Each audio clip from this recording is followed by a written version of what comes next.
നിങ്ങളുടെ ഫേവറേറ്റ് സീരിയലുകൾ ടിവിയിൽ വരുന്നതിന് മുൻപേ സൺ നെക്സ്റ്റ് ആപ്പിൽ കാണാം. ഇനി എല്ലാവർക്കും മുൻപേ കാണൂ. ഇപ്പോൾ തന്നെ സൺ നെക്സ്റ്റ് ആപ്പ് ഡൗൺലോഡ് ചെയ്ത് സബ്സ്ക്രൈബ് ചെയ്യൂ. എന്റെ മകൾക്ക് ഇവൾ ദത്ത് കൊടുത്ത കുഞ്ഞ് ഇപ്പൊ അവളുടെ കയ്യിൽ സുരക്ഷിതയല്ലെന്നായിരിക്കും വക്കീലിന് കിട്ടിയ ഇൻഫർമേഷൻ അല്ലേ? എന്നാൽ അത് തെറ്റാണ്.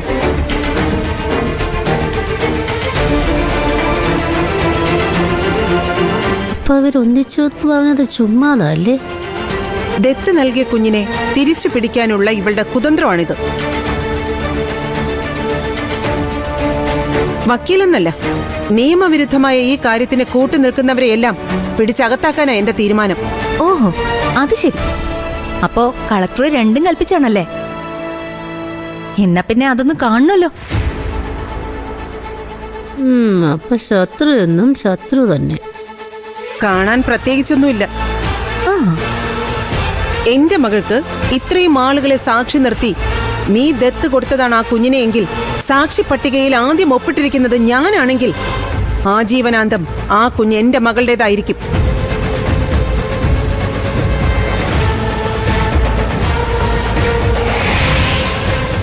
നിയമത്തിന്റെ ഏതറ്റം വരെ പോകേണ്ടി വന്നാലും ആ കുഞ്ഞിനെ ഞാൻ നിനക്ക് വിട്ടു തരില്ല.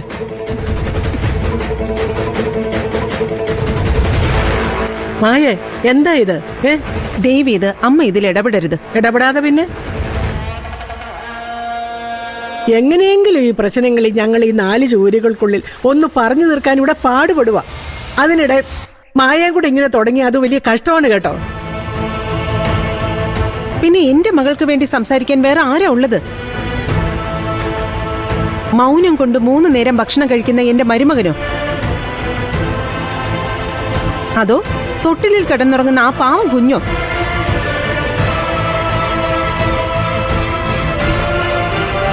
അവൾക്ക് വേണ്ടി സംസാരിക്കേണ്ടത് അവളുടെ പെറ്റമ്മയല്ലേ? എന്താ, അതെന്റെ കടമയല്ലേ? ചേച്ചി പറയുന്നതൊക്കെ ശരിയാ. പക്ഷെ മുത്തച്ഛി പറയുന്ന പോലെ തൽക്കാലം ഇതൊരു വലിയ ഇഷ്യൂ ആക്കരുത്. നമുക്ക് സംസാരിച്ച് വേണ്ട എന്താണെന്ന് വെച്ചാൽ ചെയ്യാം. എന്ത് സംസാരിക്കാൻ? എന്റെ കുഞ്ഞിനെ എനിക്ക് വിട്ടു തന്നില്ലെങ്കിൽ സ്വന്തം ബന്ധമൊക്കെ ഞാൻ അങ്ങ് മറക്കും. തടസ്സം നിൽക്കുന്നത് ആരാണെങ്കിലും ഞാൻ കോടതി കയറ്റും. ആമി, വേണ്ട, ആരെന്നെ തടുക്കാന്ന് വിചാരിക്കണ്ട. ഞാനേ രണ്ടും കൽപ്പിച്ച.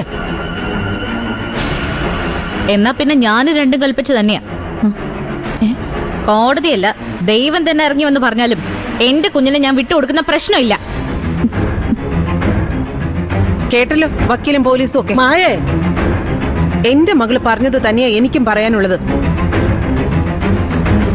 കുഞ്ഞിന്റെ കാര്യത്തിൽ ഒരു വിട്ടുവീഴ്ചയ്ക്ക് ഞങ്ങൾ ഒരുക്കമല്ല.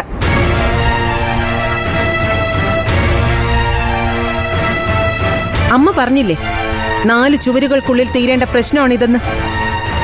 അങ്ങനെ തീരണമെന്നുണ്ടെങ്കിൽ ഈ വീട്ടിലുള്ള എല്ലാവരും ഒരുപോലെ മനസ്സ് വെക്കണം.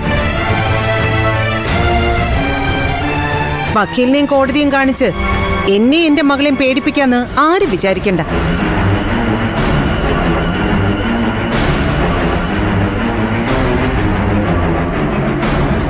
നീ ഒന്നുകൊണ്ടും പേടിക്കണ്ട മോളെ. എന്തിനും ഏതിനും അമ്മ നിന്റെ കൂടെയുണ്ട്.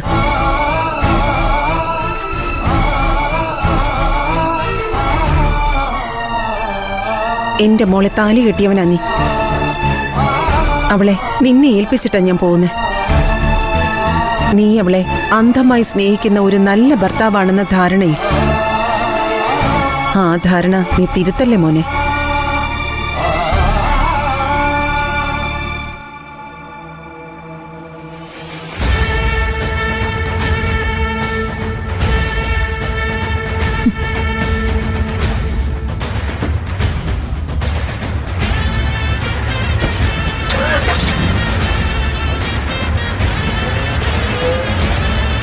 പിന്നെ ആരോടാ ഈ ഭീഷണിയൊക്കെ? വക്കീലിതൊന്നും കണ്ട് പേടിക്കേണ്ട ആവശ്യമൊന്നുമില്ല. ഇപ്പോ ഇവിടുത്തെ കാര്യങ്ങളൊക്കെ നേരിട്ട് ബോധ്യപ്പെട്ടല്ലോ.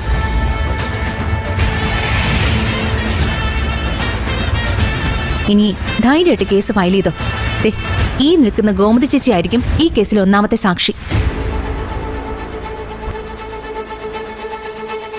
കുഞ്ഞിനെ ഇവള് കട്ടിലിൽ നിന്നും വലിച്ചു താഴെയിട്ട് കൊല്ലാൻ നോക്കിയത് ആദ്യം കണ്ടത് ഈ ചേച്ചിയാ. എന്താന്ന് വെച്ചാ ആയിക്കോ. ഈ കുടുംബം തകർക്കണമെന്നാണ് നിന്റെ ആഗ്രഹമെങ്കിൽ ഞാനായിട്ട് തടസ്സം നിൽക്കുന്നില്ല. പക്ഷെ ഇതൊന്നും കാണാനും കേൾക്കാനും ഇനി മുത്തശ്ശി ഉണ്ടാവില്ല. അതെല്ലാവരും ഒന്ന് ഓർത്താ നല്ലതാ. മുത്തശ്ശി പറഞ്ഞു കേട്ടല്ലോ. നന്നായി ആലോചിച്ച് എന്താ വേണ്ടതെന്ന് നീ തീരുമാനിക്കും. ആമി, രക്തബന്ധത്തിന്റെ വിലയൊന്നും ഇപ്പൊ നിനക്ക് മനസ്സിലാവില്ല. മനസ്സിലാവുന്ന കാലത്ത് തിരുത്താൻ പറ്റുന്ന കാര്യങ്ങൾ മാത്രം ചെയ്യുക.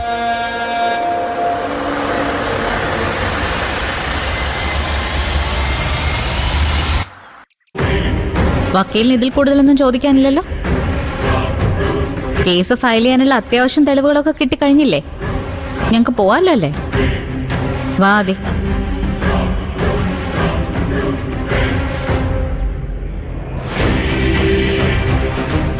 എന്നാ പിന്നെ ഞാൻ ഇറങ്ങട്ടെ ആത്മജൻ. ശരി വക്കീലെ, താങ്ക് യു. ഓക്കെ മോളെ, ഒന്ന് വന്നേ, ഒരു കാര്യം പറയാം. വാങ്ങി വാ. ഏതായാലും സംഗതിയൊക്കെ കളിക്കും. പക്ഷെ ഒറ്റ കാര്യം നമ്മൾ പെട്ടുപോയി. ആ മായ മറുകണ്ഠം ചാടും ഞാൻ അപ്പോഴേ പറഞ്ഞല്ലേ. ഇപ്പൊ എങ്ങനെ ഇരിക്കുന്നു? അതിനാരും മറുകണ്ഠം ചാടി? അതൊക്കെ അവരുടെ അഭിനയമല്ലേ ചേച്ചി? അയ്യോ, ആണോ? പിന്നല്ലാതെ ഈ വക്കീലിനെ പോലും ഏർപ്പാടാക്കി തന്നത് അവരല്ലേ? അയ്യോ, സത്യമാണോ ഞാൻ കേൾക്കുന്നേ? അല്ല, കൊള്ളം. എന്റെ ചേച്ചി, ഇപ്പൊ എന്റെ കുഞ്ഞിനെ എനിക്ക് തിരിച്ചു കിട്ടേണ്ടത് എന്നെക്കാളും അവരുടെ ആവശ്യമായിട്ട് മാറിയിരിക്കുക. പിന്നെ ആദ്യം പൂജ അവർക്ക് തള്ളി പറയാൻ പറ്റുമോ? ഇത്രയൊക്കെ അട്ടഹാസം കാണിച്ചിട്ട് ഈ വീട്ടിലുള്ള മറ്റുള്ളവരുടെ മുന്നിൽ മോശക്കാരിയാകാൻ പറ്റുമോ? അപ്പൊ പിന്നെ ഒരു അഡ്ജസ്റ്റ്മെന്റ് നടത്താൻ ഞങ്ങളങ്ങ് തീരുമാനിച്ചു. അതിന്റെ ആദ്യത്തെ നാടകമാ ഇവിടെ കണ്ടത്. അല്ല, മോൾ എങ്ങനെയാ പെണ്ണുപിള്ളെ കുപ്പിയിലാക്കിയത്? അതൊക്കെ ഒരു ടെക്നിക്കല്ലേ ചേച്ചി? എന്നാലും ഈ ടെക്നിക്ക് കുറച്ച് കടുത്തു പോയി. ആമി മോളൊരു ബുദ്ധിരാക്ഷസി തന്നെ, സമ്മതിച്ചു.